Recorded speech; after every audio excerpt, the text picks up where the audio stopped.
कहते देश सारा मोदी सरकार उद्यम जो घर जोगा तेरे एवं पुणी गोटे जहाँ आम खबर पाचु जे आदिम जनजाति आम देशर पाखापाखि 75 ग्रुप जो मैंने वर्गर अच्छा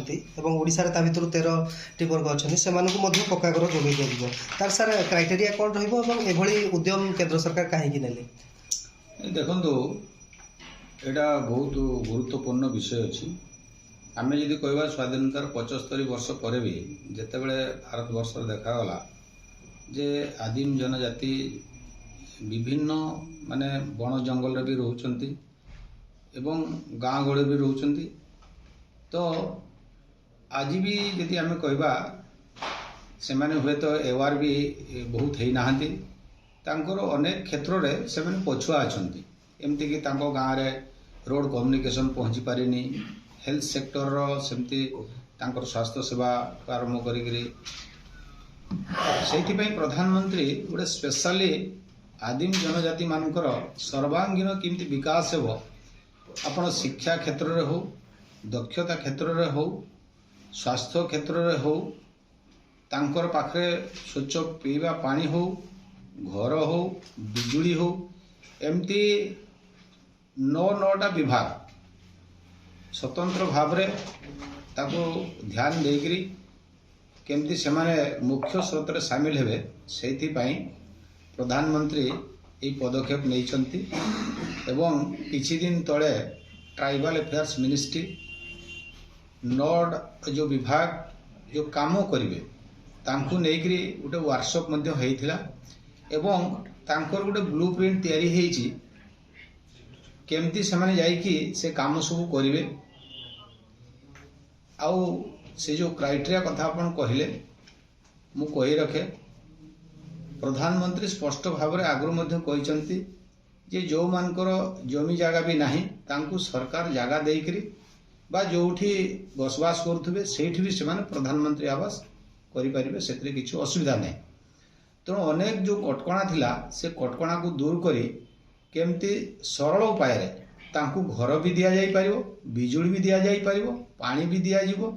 तांकर शिक्षा केमती से पाइबे से कथा मध्य सरकार चिंता करुचंती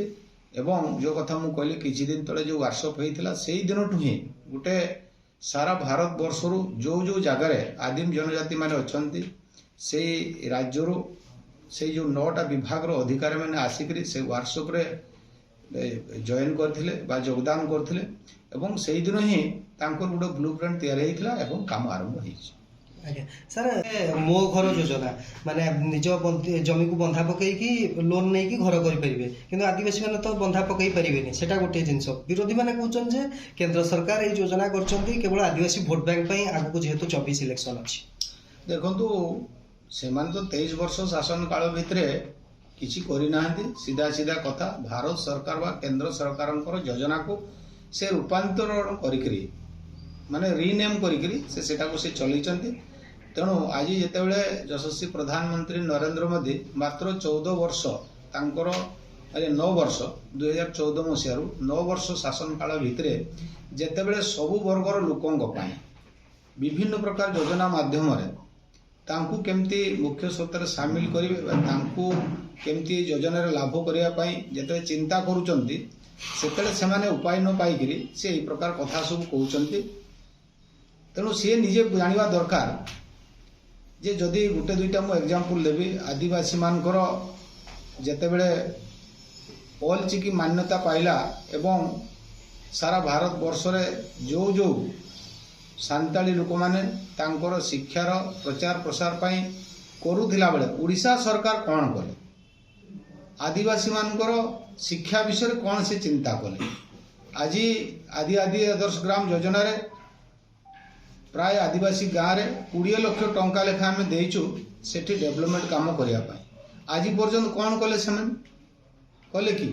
आज एकलव्य मॉडल रेसिडेंशियल स्कूल रो जो रचना कराला बहुत आम माने घात प्रतिघात भितर बहुत जगह भी आज पर्यंत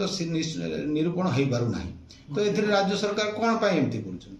तेणु वास्तव में सी जदि आदिवासी मानकर कथा एत चिंता करें भी समय अच्छी सी आग को आसतु एवं भारत सरकार व केंद्र सरकार जो सब पदक्षेप नौकरी से सहयोग करंतु। जो कथा मुझे कहली 9टा विभाग जो काम आरंभ करियो वर्तमान से सहयोग करंतु। आगामी दिन में आदिवासी मान विकास हो। आज्ञा विधायक मान सब जाइतिले दिल्ली जाइतिले प्रधानमंत्री को भेटिले ता परवर्ती समय रे सेठी गृहमंत्री को भेटिले राष्ट्रीय अध्यक्ष को भेटिले आपन को मध्ये भेटिले एवं जनवरी में गोटे जोरदार लड़ाई हो बोली कहा जाउची कोन लड़ सतर लड़ाई हो देखो